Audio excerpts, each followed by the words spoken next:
হিংসা জর্জরিত মণিপুরের পাহাড়ি এলাকায় নিরাপত্তা বাহিনীর যৌথ অভিযানে বিপুল পরিমাণে অস্ত্র, গুলি ও বিস্ফোরক উদ্ধার।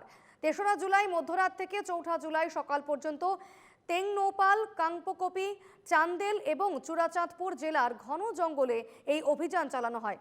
উদ্ধার হওয়া অস্ত্রের মধ্যে রয়েছে ২১টি INSAS রাইফেল, ১১টি AK সিরিজ রাইফেল, ২৬টি SLR, 2টি স্নাইপার রাইফেল, 3টি কার্বাইন, 17টি .303 রাইফেল, 2টি মর্টার, 3টি M79 গ্রেনেড লঞ্চার ও 31টি সিঙ্গেল বোর গান।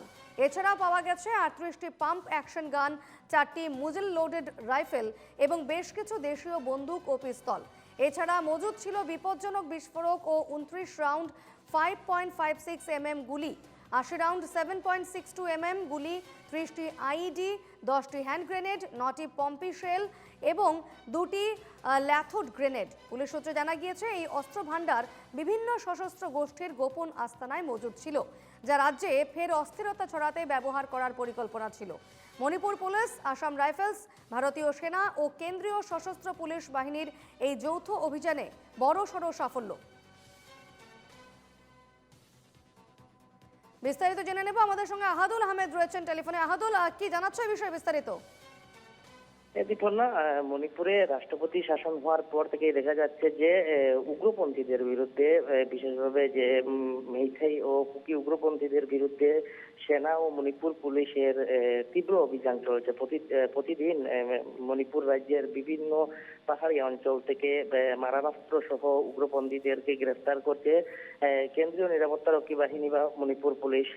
গতকাল সেইভাবে একটি অভিযান চলে মণিপুর রাজ্যের 3টি জেলার 3টি স্থানে। এই অভিযান চলে কেন্দ্রীয় নিরাপত্তারক্ষী বাহিনী, আসাম রাইফেলস ও মণিপুর পুলিশের এই যৌথ অভিযান চলে এবং অভিযানে দেখা যায় যে বৃহৎ পরিমাণের মারণাস্ত্র, গোলাবারুদ সহ বিভিন্ন অস্ত্রশস্ত্র জব্দ করে এই অভিযানকারী দল।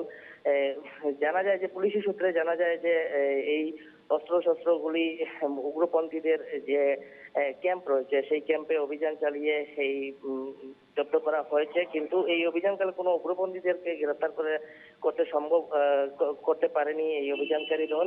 আর এই ঘটনার পর দেখা যাচ্ছে যে মণিপুরে কিভাবে এই উগ্রপন্থীদের কাছে এই বিদেশি অস্ত্রশস্ত্রের ভান্ডার রয়েছে তা কিন্তু আবারও প্রমাণ হয়েছে। আহাদুল, এই ক্ষেত্রে তুমি যেমনটা বললে যে এই বিভিন্ন ডেরা থেকে, সশস্ত্র গোষ্ঠীর বিভিন্ন ডেরা থেকে উদ্ধার করা হয়েছে এই এত বিশাল পরিমাণ অস্ত্র ভান্ডার, সেক্ষেত্রে তাদের কাছে এত বিদেশি অস্ত্র বা এত অস্ত্র কোথা থেকে এলো, সে বিষয়ে কি জানাচ্ছে যৌথ বাহিনী বা পুলিশ?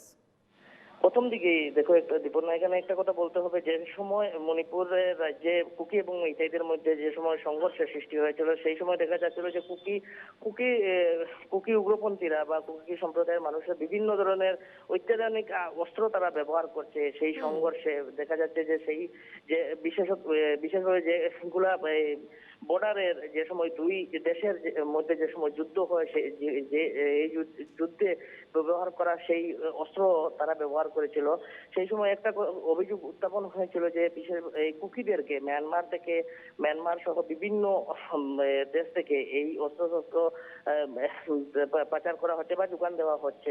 আর এই কথা কিন্তু এখন প্রমাণ হচ্ছে রাষ্ট্রপতি শাসনের পর যে তীব্রভাবে অভিযান চলছে এই উগ্রপন্থীদের বিরুদ্ধে। আর এবং গতকাল যে অস্ত্রশস্ত্র জব্দ হয়েছে তাতে কিন্তু প্রমাণ হয়েছে যে আগে যে অভিযোগ উত্থাপন হয়েছিল যে মিয়ানমার থেকে এই অস্ত্রশস্ত্র যোগান দেওয়া হচ্ছে বা পাচার এই মণিপুরে আসছে, এই কথাটা কিন্তু প্রমাণ হচ্ছে গতকালকের এই অভিযানের পর।